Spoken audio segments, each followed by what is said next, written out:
Vamos a hablar de las alergias y es que prácticamente podemos decir que ya no hay mes del año en el que no notemos algún tipo de alergia.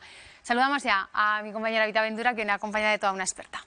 Buenas tardes, Vanessa. Bueno, la verdad es que, como decías, esto de las alergias no es solamente restringido a una estación, a la primavera, pero sí que es cierto que quienes sufren alergias, quienes sufrimos la alergia, sí que notamos pues que en esta época lo pasamos especialmente bien, podríamos decir, y por eso nos acompaña Beatriz Pola. Buenas tardes, Hola. alergóloga, Buenas tardes. y a quien tengo que también decir que varios les hemos hecho diferentes preguntas, porque, Beatriz, ¿es cierto que cada vez somos más los que tenemos alergias?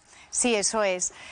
Por un lado se diagnostican más porque la especialidad de alergología está muy en auge, entonces cada vez hay más alergólogos, la gente conoce más el tema y consulta más. Y por otro lado, pues es verdad que cada vez hay más pacientes alérgicos, ya incluso desde niños, y la realidad es que no sabemos muy bien por qué están apareciendo tantos pacientes alérgicos. ¿Cuáles son ahora las más frecuentes? Porque claro, decimos durante todo el año hay. Y la pregunta es, ¿hay polen durante todo el año? La realidad es que no está durante todo el año el polen, pero casi.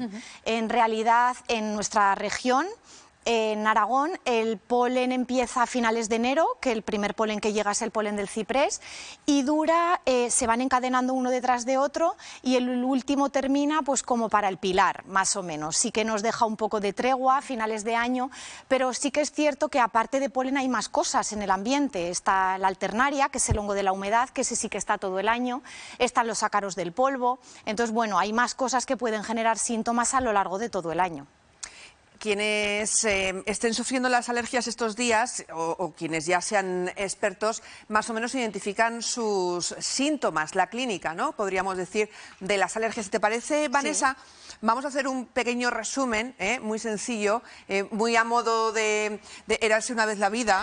No sé, los que tengan una edad recordarán esos fantásticos dibujos. Bueno, pues estos podríamos decir, Beatriz, que son los síntomas generales de alguien que sufre alergia. Eso es. Estos son principalmente los de vía respiratoria superior, que solemos decir, y aparte de esto, acompañando a la tos, puede aparecer dificultad para respirar, incluso pitido en el pecho, que es cuando aparece el asma. ¿Podemos llevar a confundir estos síntomas? Que no, es que estoy constipado. Sí, de hecho, los pacientes alérgicos, cuando empiezan con síntomas de alergia, muchas veces al principio lo confunden con catarros. Piensan que es un posible catarro, pero muchos nos comentan, es que este catarro se me está alargando más de lo habitual. Y es por eso, porque inicialmente los síntomas son similares, estornudos, congestión nasal, moqueo. Es verdad que hay una diferencia, y es que en los catarros, a lo largo de la evolución del proceso, esa moquita que es como agulla se vuelve más espesa, más verdosa. En cambio, la alergia se mantiene así todo el tiempo.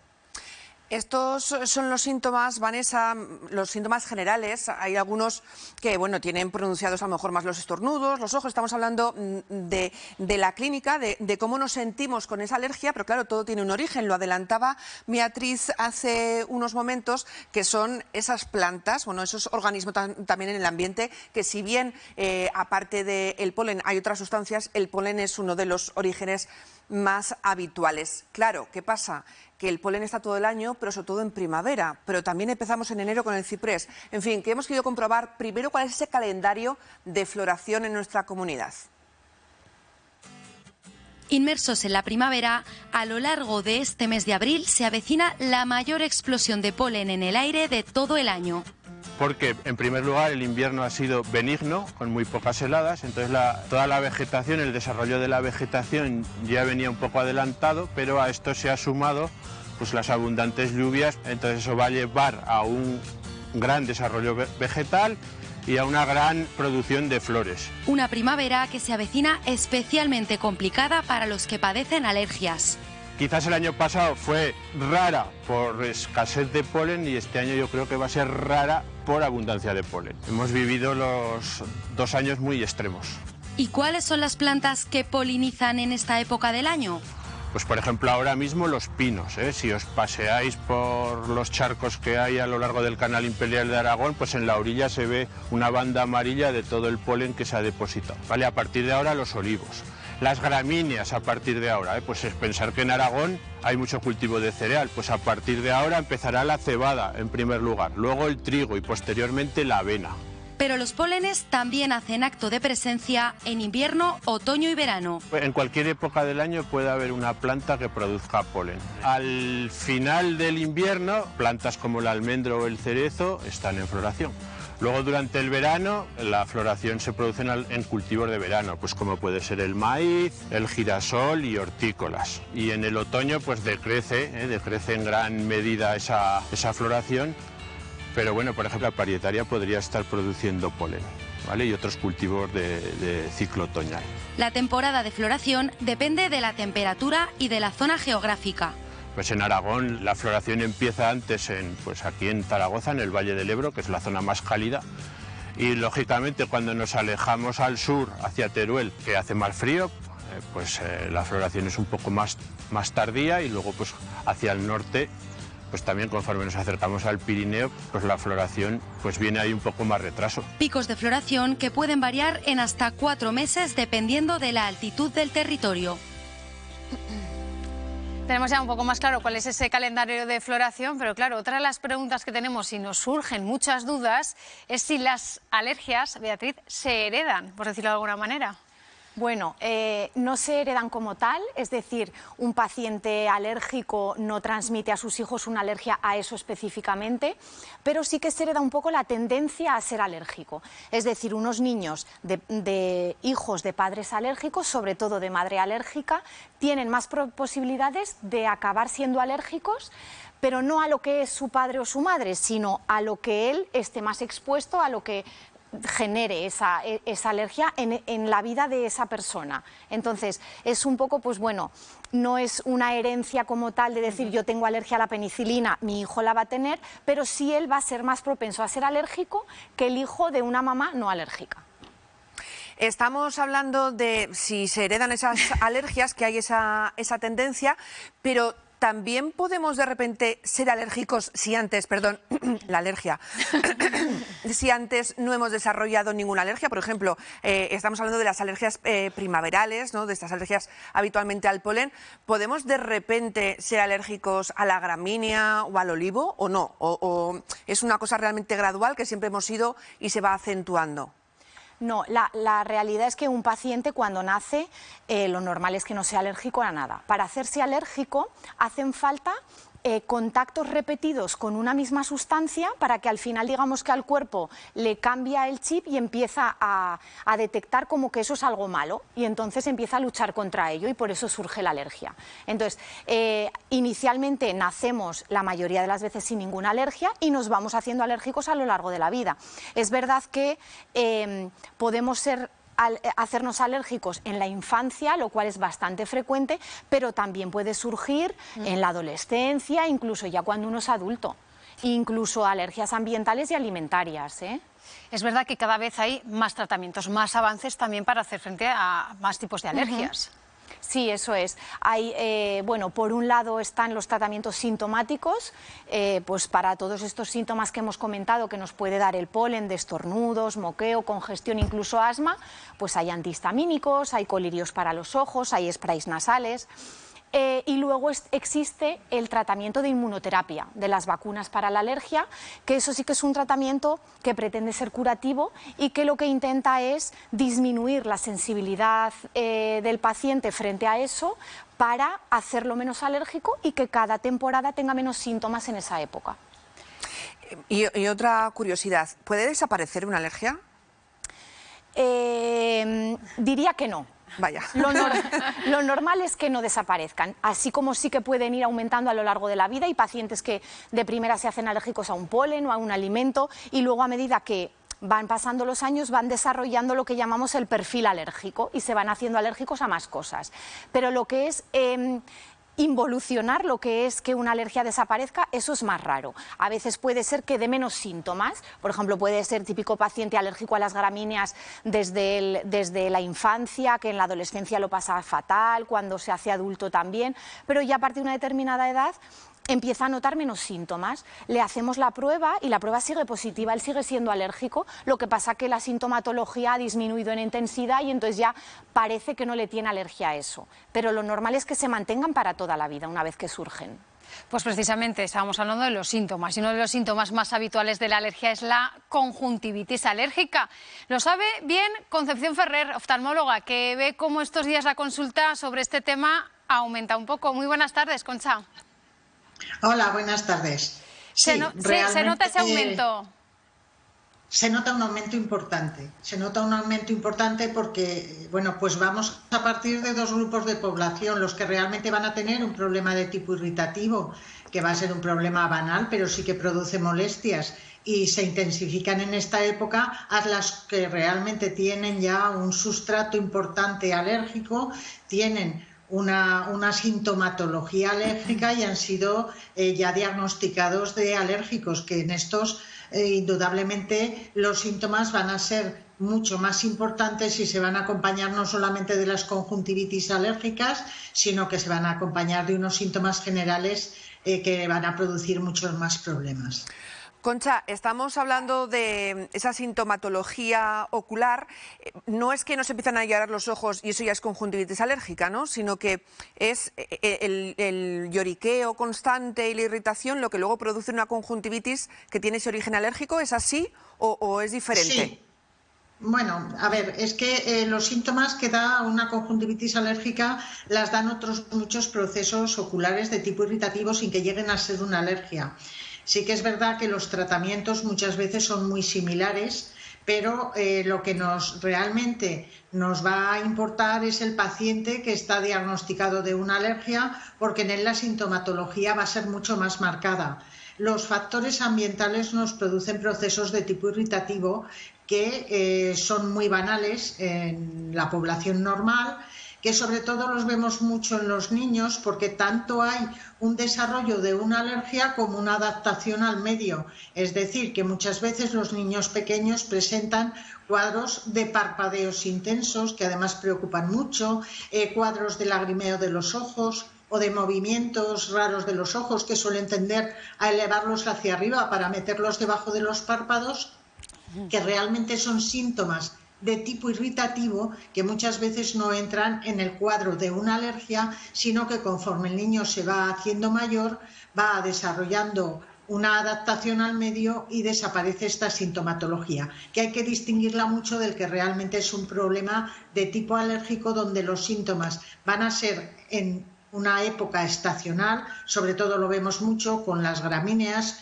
con el olivo o con el ciprés, que son árboles que tenemos mucho además en ornamentación y producen esos problemas que son en un momento determinado puntuales y que no se extienden tanto en el tiempo, y donde hay que tratarlos, por supuesto, con antihistamínicos, siempre teniendo la precaución de que los antihistamínicos producen sequedad ocular, y muchas veces muchos de los síntomas que acompañan a una conjuntivitis alérgica son los de sequedad, intensifican el lagrimeo, parpadean mucho, pican los ojos, y simplemente hay que apoyar con una lágrima artificial el tratamiento que se tiene con los antihistamínicos.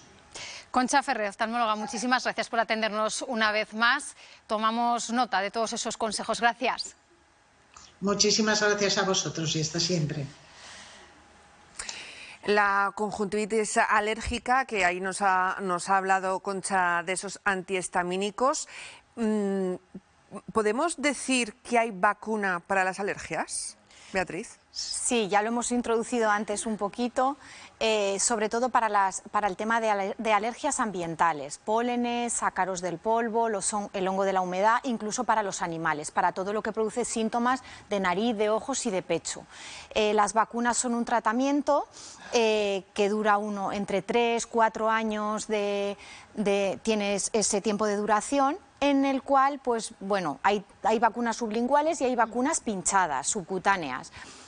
Ambas son este tiempo de tratamiento en general, aunque hay algunas también que son solo preestacionales, y esto lo que va a hacer es que poco a poco a lo largo del tratamiento cada vez vayamos siendo menos alérgicos, es decir, se disminuye esa sensibilización y disminuye la sintomatología. Pero vamos a especificar, estas vacunas no son para las alergias alimenticias. Estamos hablando de vacunas para pues, las alergias al polen, a ácaros, podríamos decir. Sí, animales. Es cierto que hay una en concreto, una alergia alimentaria, que también se está desarrollando una vacuna para ello. Pero bueno, los resultados están por venir, parece que está funcionando bien. Pero de momento las que tenemos funcionan y están contrastadas son para tema ambiental. Pues Vanessa, me quedo con esta última nota, ese estudio sobre las alergias alimenticias, pero de momento lo que la gente hace es intentamos que no se nos note, que no suframos esos síntomas de la alergia, como por ejemplo lloriqueos, estornudos, sequedad y demás. Y eso en las farmacias también se nota. Y para comprobar cuáles son esos productos más demandados, nos hemos venido hasta esta farmacia de Zaragoza Capital, en el barrio de San José. Daniel, muy buenas. Hola, buenas tardes. ¿Habéis notado ese aumento en la demanda, en las peticiones por parte de la gente de productos contra la alergia, para llevar mejor la alergia? Correcto, como en esta estación del año siempre aumentan los productos para las rinitis, para las congestiones nasales, picor de ojos, lagrimeos, suele ser lo más habitual, sí. ¿Más que otros años o parecido? Parecido, pero igual este año ha sido antes, no lo sabemos, pero ya estamos acostumbrados a ello y preparados. ¿Cuáles son los productos más demandados? ¿Qué es lo que suele pedir la gente? ¿Qué es lo que os cuenta cuando llega aquí al mostrador y dice, bueno, me pasa esto? Bueno, pues sobre todo pues para el picor de ojos, pues habría que recomendar un suero fisiológico para hacer lavados oculares. Para la congestión nasal, pues tenemos descongestivos nasales. Y luego para todo el tema de las alergias, pues tenemos antihistamínicos que se pueden vender sin receta. Y luego si van con más síntomas, pues ya sería en el médico con receta, antihistamínicos más potentes o incluso corticoides. La potencia de ese antihistamínico es lo que marca que haya receta o no, entonces. Y los síntomas del paciente, sobre todo, el de si solo algo localizado o es algo generalizado, ya con reacciones alérgicas por la piel, por el cuerpo. Entonces hay que valorarlo eso. ¿Qué errores comete la gente al consultaros qué tipo de producto tomar? ¿Cuál es lo más habitual? ¿Qué es lo que se suele hacer mal y qué se debería corregir? Bueno, pues por ejemplo confundir algo como un resfriado con una alergia, ¿vale? O pensar que tenemos alergia crónica todo el año cuando a veces es estacional y viceversa, ¿vale? Entonces, bueno, por eso se podría hacer una detección en piel, ¿vale? Para ver con un test y te podrían detectar si tienes alergia a algún alimento, algún componente químico con una prueba. No sé qué se prevé de cara a esta temporada, digámoslo así, de alergias. Pues que va a ser intensa, como hemos tenido lluvias y ahora se parece que llega el calor, pues va a ser potente, sí. Bueno, pues muchas gracias. A ustedes. Las palabras de los expertos, de quienes atienden al otro lado del mostrador en farmacias como esta de Zaragoza Capital, consejos que sin duda hay que tener en cuenta. Grandes consejos que tenemos en cuenta, pero estábamos hablando ahora, es que cada vez parece que hay más alergias. Sí, lo que comentábamos antes, cada vez hay más pacientes alérgicos y sobre todo el tema ambiental es complicado, el paciente lo pasa mal, pone sus tratamientos como hemos visto, pero el problema también está en las alergias alimentarias, que te impide un poco, pues lo que hablábamos, llevar una vida habitual, normal, poder salir a comer sin problemas, poder viajar a países, Marruecos, Tailandia, donde por un lado tienes la barrera idiomática y por otro lado la barrera el problema de la alimentación tan diferente que llevan, que no sabes exactamente qué lleva cada cosa, entonces eso te supone un gran problema a la hora de poder viajar a esos países. La cuestión es que no se sabe realmente cuál es el origen de las alergias. ¿Por qué? No se conoce. Se habla sobre todo de una teoría, que es la teoría de la higiene, no sé si la habéis escuchado. Lo que viene a decir esta teoría es que cuanto más protegemos al niño, al bebé y al niño cuando es pequeño, en su desarrollo, más vulnerable se hace porque tiene menos contacto con cosas y por lo tanto luego las reconoce como extrañas y entonces se hace alérgico a ellas. Hay estudios de niños que han sido criados en granjas que parece que tienen muchas alergias muchas menos alergias porque han estado en contacto con más naturaleza, más animales y tal, y otros que han sido criados en centro de ciudad y tal, más protegidos, el biberón esterilizado, el chupete esterilizado, entonces parece que esos desarrollan más. Pero bueno, hasta ahora lo que sabemos pues son teorías, realmente no hay una confirmación de por qué un paciente se hace alérgico a algo.